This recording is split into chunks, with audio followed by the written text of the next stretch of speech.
Personal notice. Danger's my stock and trade. If the job's too tough for you to handle, you got a job for me, George Valentine. Write full details.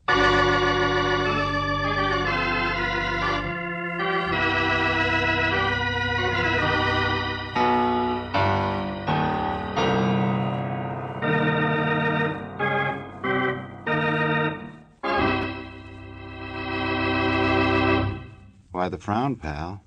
Worried about that lawnmower you lent the guy next door 2 years ago? Not just because he lost his memory when he went 10 rounds with Lewis is no reason to get yourself in a snit.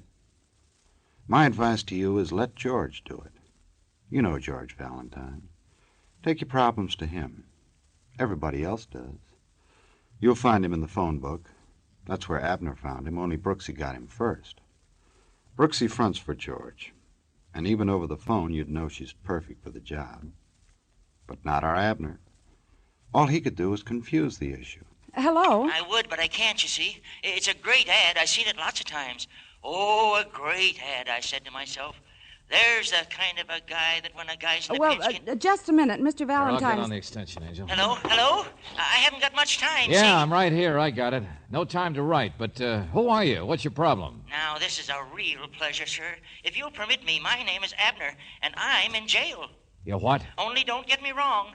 The reason I can't write is because I can't write. You understand? Wait a minute. You said you were... That's right, I'm in jail. And let me tell you, a more unjust thing has never happened to me. There ain't no justice. Mr. Abner, slow down a little. I'm trying to write It's important, that's all. There wouldn't be time to write either, I guess, for that matter. But the main thing is it's important.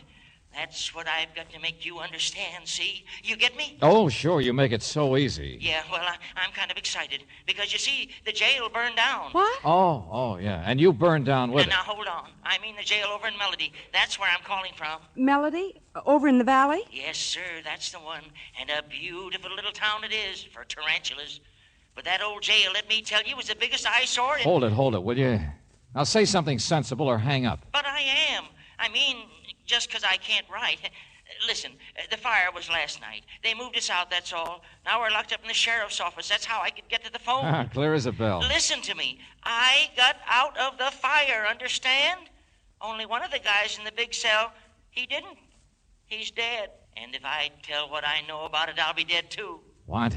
I mean it. It's a rough deal. Get over here, will you? If you don't help me, if they make me tell what I know, they'll burn me.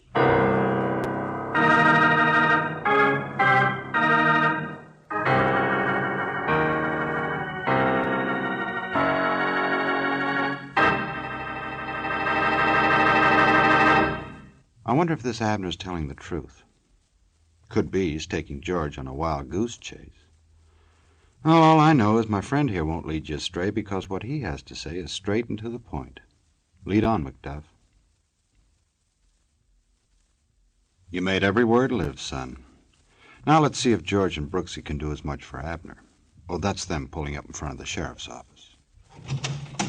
Well, that's the sheriff's office, George. Yeah, sure needs a coat of paint, all right. But I guess this is the place that dopey guy on the telephone... Hey! Psst. That's you, Valentine? Yeah. Only where in the name... The alley, George. Oh. Here. Right here. Hurry up. Don't let anybody see you. Okay. You're Abner, huh? But I thought you said you were locked up Right you are, lady. Transferred all of us here when the jail burned down. Only now I'm nuts, see? Well, how did you get out? They turned us loose. I just dropped into town for a little game. A slight flutter of the pasteboards, and wham, they picked me up. But the way they treat you in this town, you'd think you'd murdered a whole city block. We got in the way, and they turned us loose. I don't blame them. Kicked me out and told me to get out of town without even giving me a free meal. Can you imagine? There ain't no justice. Oh, now listen, Buster. I drove 4 hours just so I could try to make sense out of what you said on the phone. Sure. So let me tell you just what... Oh, no, you don't. I'll tell you. We stopped at the scene of the fire on our way in. You weren't lying. There was a fire. Well, that's what Furthermore, a man, a prisoner who was hauled in last night, another gentleman like yourself, didn't get out. He died in that fire. It's plain to see you got the facts. But I don't know his name. Nobody knows his name. Sure. But it was a plain, simple death so far as anybody knows. So, Abner, whatever you know had better be He good. was dead before the fire. What? You heard me. In a big jammed-up cell. Conditions are terrible here, I tell you. In that big snoring mass of men, that guy was already dead as a mackerel. How do you know? Because when the fire started, I tried to rescue him, that's why. Because I put my hands on him and shook him and practically got frozen for my trouble. Body cold as ice, I tell you. All right, we get the idea. Well, why didn't you tell the police? Because they're mixed up in it, that's why. In some way. I tell you, in this town, they got a chief of police. Oh, now, wait a minute. His name's McNabb, and his crew are crooked as a cactus. For instance, you know what? He beats me. Hauls me into his office and beats me. You don't believe me? Ask Hank. Hank, come over here. Hank? He was there. He knows. Hello, everybody. Hank, huh? I beg your pardon? Whiskers do not measure a man, nor the patches in his pants. How do you do? Pleasure, young lady. Pleasure indeed. Now listen, Mr. Valentine. Hank here was visiting my humble abode. Humble abode? A small place, not too elegant. As for that big guy, the guy who died, we did entertain him. Hank and I invited him to share our diggings a couple of days ago. Don't exaggerate, Abner. Your room is a dump. And you didn't even know the guy's name. I remember you said hello, and I said hello, and he says, fascinating fellow. What do you know about his death, Hank? It's just what Abner's told you, I suppose. It's no skin off my neck. I don't like people who won't talk. I doubt if even he said 3 words to the cop who threw him in. You mean when he was arrested? Rounded up a whole bunch of us. Guess they do it every Saturday night in this town. That's the cross we have to bear. And I may say a draftier jail cell. Now listen, that guy didn't die of no cold. He didn't look any too well. I wouldn't be surprised if the fright and the excitement of the fire... It was a treatment he got, I'm telling you, the rough way that they had... What rough treatment? What kind of stuff are you guys trying to Beat prove? you, that's what they do. Round you up. Say, change your clothes and into the tank you go. No chance to argue or nothing. I tell you that McNabb's a regular Gestapo the way... Get off the soapbox, Abner. Live and let live. Take it easy. There's no excitement. Okay, Abner, okay. Where do I find this chief of police? Oh, no. Oh, no, you don't. I'm not going to come within 5 miles I of that... wouldn't ask you to. Hey, you, Hank, come on, lead the way. How did I get dragged into this? Quit kicking, friend. I could ask the same question myself.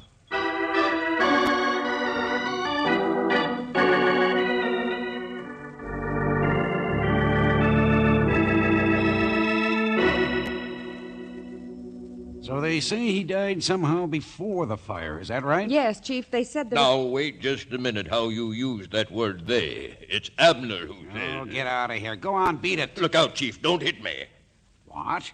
What did you say? Well, I haven't done anything, and when you talk like that, Abner says Go you on, always... Hank, go on. We don't need you. Well, sure, if you say so. I didn't mean any harm. Pleasant morning to you, Chief. Huh. There's a wreck of a man. Big words, little work. Well, what are you looking at me like that for? I suppose you expect me to hit people, too. All right, now just take it easy, Chief, will you? I know what kind of a guy Abner is. But I also saw that jail that burned, and it wasn't exactly a model one for as big a town as this. Sure, my fault. Blame it on the chief.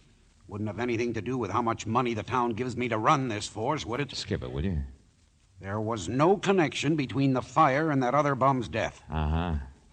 Unless somebody set the fire in order to get rid of some evidence, like a blow or a bullet, just in case that death wasn't natural, I mean. Oh, but George, that doesn't make any sense. All that trouble just to get rid of some unknown, a man nobody cared about? Now, look, both of you, I want to... Excuse me, Chief. Oh, get out of here, Sergeant. I thought you ought to see that dead guy's clothes. What? Well, here, for the wing of the jail that wasn't burned. Where they changed. Hey, you mean what he was wearing when he was thrown in? Here, let me see that. I'll do that, mister.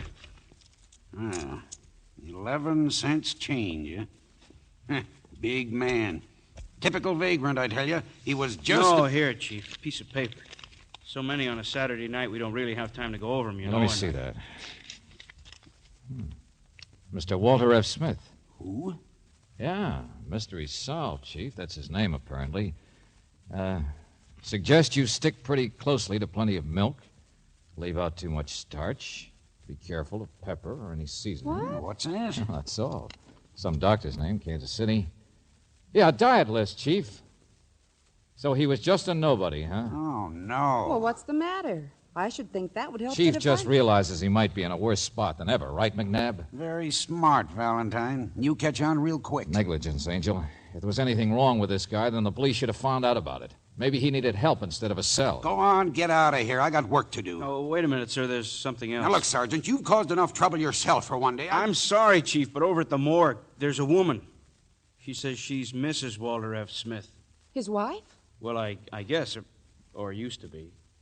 Anyway, she's been looking for him several months. Read about this in the newspaper, just flew into town on a hunch to look at the body. Flew in? The wife of a typical nobody? I mean, you better see her, Chief. I mean, she wears a mink coat.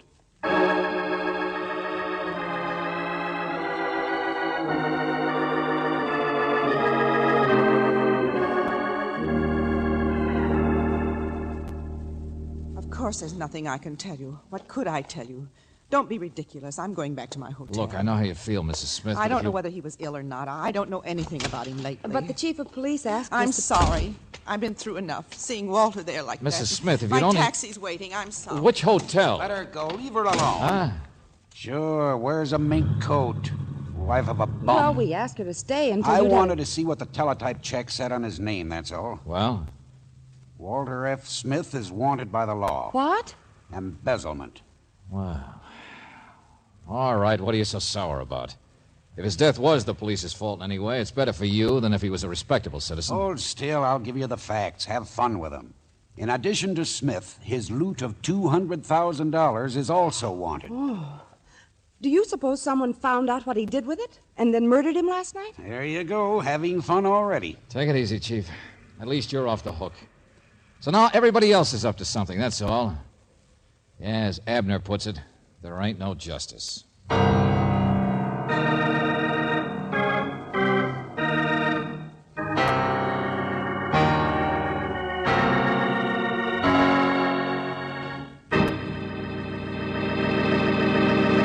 Our boy Valentine sounded a little burned up when he said there ain't no justice. And he's right. Where's the body he always stumbles on long about now? This could ruin his reputation. You know, I'd ask my friend here to drop dead, except I know he has something pretty good to tell you.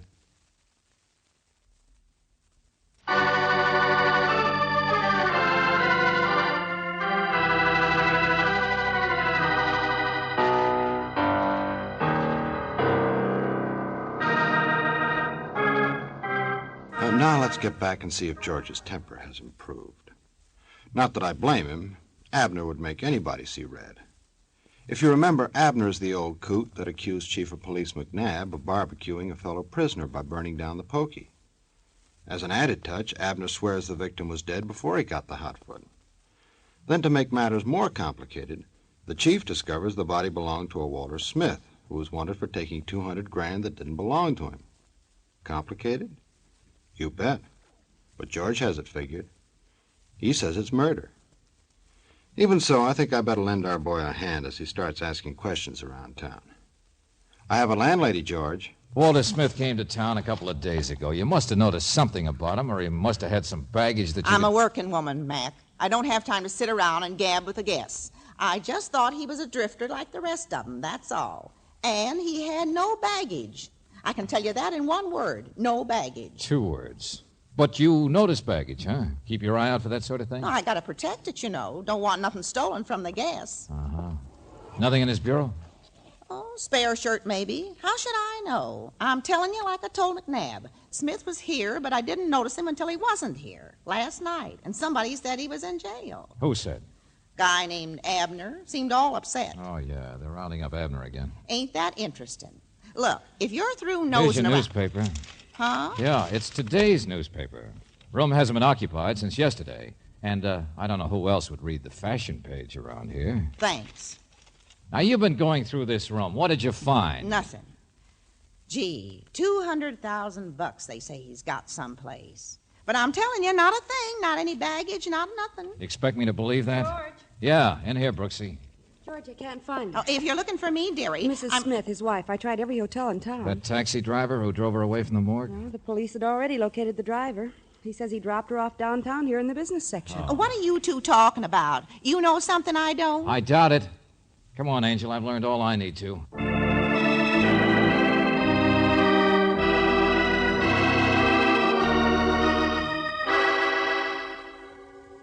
So it wasn't the fault of the big, bad police, Valentine. I just talked long distance to that doctor in Kansas City, the one whose name was on the diet chart. What'd you find out, Chief? There was nothing really wrong with Smith's health. He was one of them hypochondriacs, worriers, pill takers. Doc finally booted him out. All right. So the police are pure. Did you locate that Abner for me? I haven't done anything for you, but I'll take you down to a garage if you want. A garage? Huh? Smith's wife. She went down to this garage and rented a car. Only now the car's back and she's disappeared.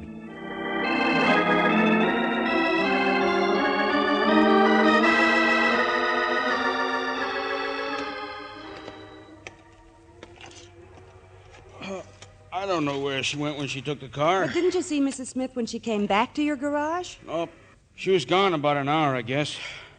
Anyways, I didn't notice the car till just a few minutes ago, parked here in the alley. Yeah, it's been someplace with a lot of dust. I got the sergeant around combing the town for her. She's back. She's got to be around someplace. You sure about that? Why not? Well, I didn't have much luck. And I must have been looking after she came back. 22 miles. What? Well, you set the speedometer back to 0 when you hire a car out, don't you? Well, that's right. So, wherever she went, it was 11 miles out and 11 miles back. Yeah, with all that dust, too. Now, look, a piece of sagebrush. What's ticking in your head? Most of the roads around here are paved. There's only a couple This is grape country, irrigated most of it, so how did that sagebrush get there? Come on, hop in my car. I'll show you.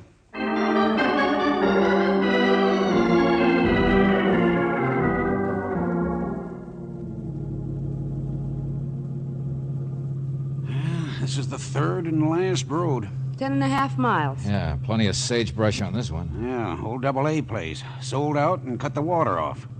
Hey, wait a minute. Huh? What's that building over there? Abandoned winery. Only the mileage... Wait a minute, hold it. Stop. Tracks. Right there. See him turning off? Yeah, only there's 2 cars. Yeah, there's one right there. What? An old pickup truck, see? Beyond the building. Hey, you! It's Abner and Hank, George. Look out, skip on it! Abner! Wait for me, Abner. I didn't do anything. Stop, both of you! Get away from that truck! Wait, Abner. We haven't done anything, my boy. Stop or I'll shoot! McNabb's with him, come on! Hey, slow down, Hank. I'm not doing anything. Okay, Hank, your friend left you, that's all. Oh, cut it out, McNabb. He got away. Let him go. But if I don't get after him right now... Abner was just looking for you, Mr. Valentine. We just got here. A garage man told him you were out trying some roads or something, so he borrowed the truck and grabbed me along. Skip it. Radio the highway patrol, McNabb. They'll get him. And take Miss Brooks into town for me. What? Who do you think is chief of police in this town? I've told her what I want. Help me. I hurt my foot a little. Okay. I'll take care of Hank here. Only get your car away from here, McNabb, quick. Okay. All right, cool off, Hank. We'll just wait. In the shade. If we can find any.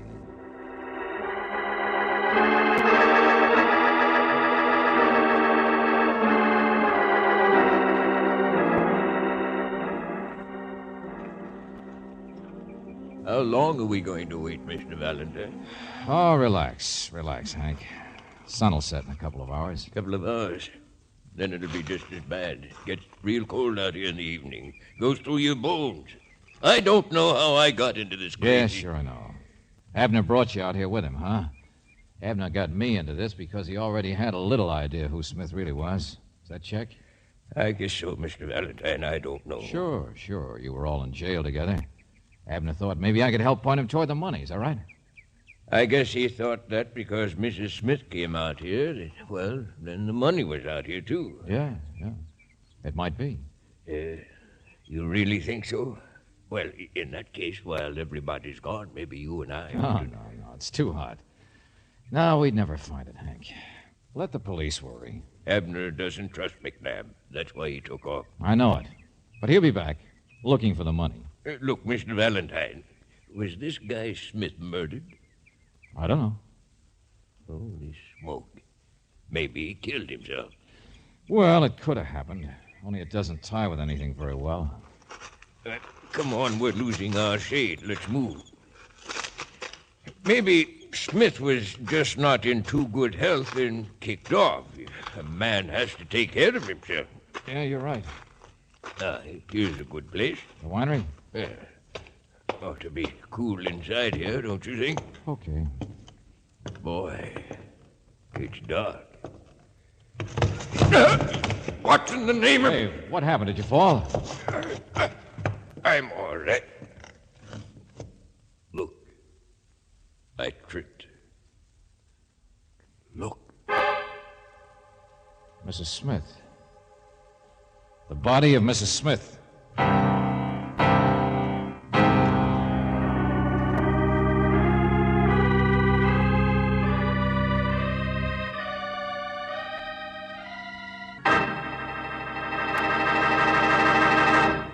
Oh, thank goodness, at last a body. Too bad it had to be Mrs. Smith. But you know the old saying, here today and ghoul tomorrow. Anyway, while George is getting to the bottom of this, I want my friend here to dish a little off the top.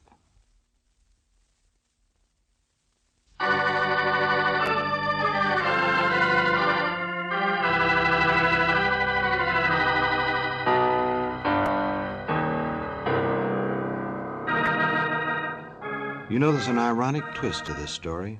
It all takes place in a town called Melody. As far as I can see, it's been one discord after another. And this fella Hank isn't helping matters with his off-key baritone. Look, I don't like it around here, and it's cold even in here. I told you it'd be cold tonight. Be quiet, will you? Don't make so much noise. But she's been dead a long time. Get over the head. Yeah, I can see for myself. So somebody else drove the car back. She drove out, and somebody else drove it back. That's more like it. Well, I'm getting nervous. Somebody'll be back here. Yeah, you're right. All we know about her is that her husband left her. He was hiding out, posing as a bum. So she came after him to get the money. Do you mean to say the money was here? I mean, I've caught on to this case, that's all. Mrs. Smith didn't know where her husband was. How could she know where the money was if he was dead before she got to town? Oh, for the love of... Okay, I'll stop talking, Riddles.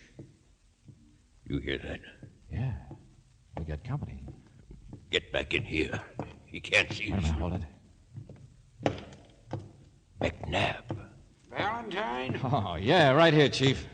Oh, holy smoke, Chief. We thought you might be somebody else. Where's Miss Brooks? Out in the car. We haven't located Abner yet. Did you two find what I told Brooksie about? Yeah. Pills, medicines, a small drugstore. Okay, where was it? First place you suggested. But I doubt if it'll do much good as evidence. I know it, but I got a better idea. Go on back to the car. Okay, sure. Say, what's the idea? What's so funny? Well, you might not see the joke, Hank. Sit down.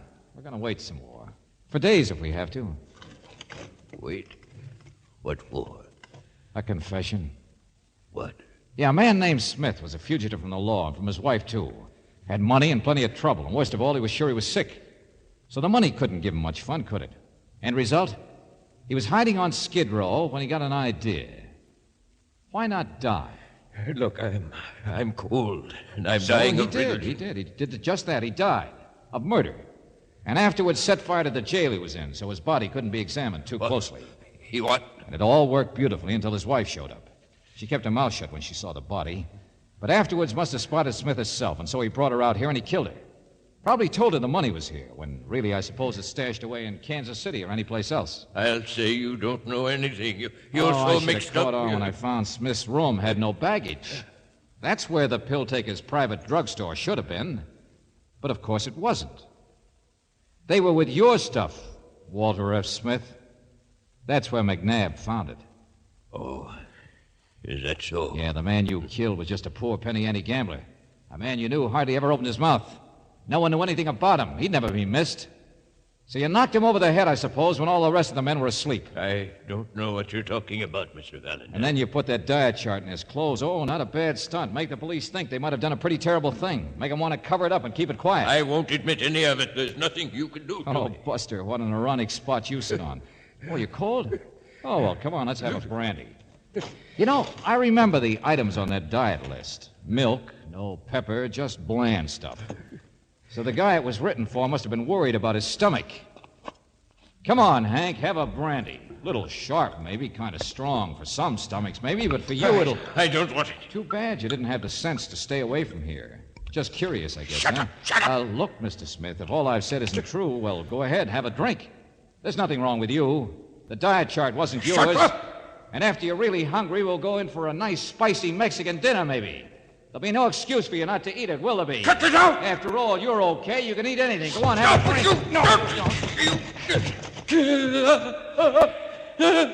All right, come on, Mr. Smith. Miss Brooks will take it down in shorthand. And then we're going back to town and find Abner. And see how he can take some gentle persuasion.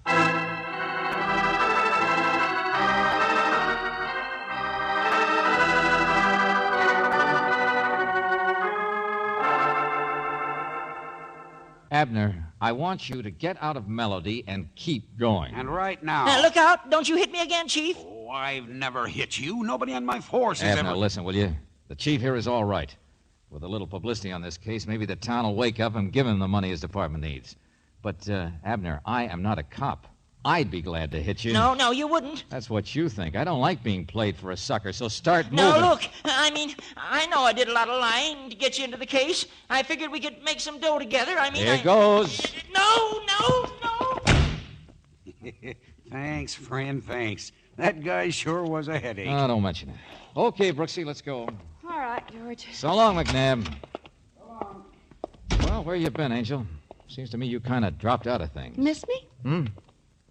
Oh, well, I was busy with the case. Never mind. As Abner used to say, there ain't no justice.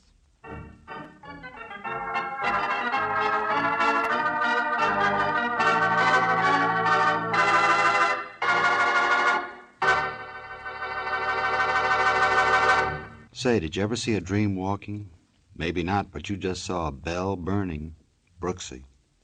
And if she'll be good enough to hold that torch she's carrying a little closer, I'll be able to read that Robert Bailey plays George Valentine with Virginia Gregg as Brooksie.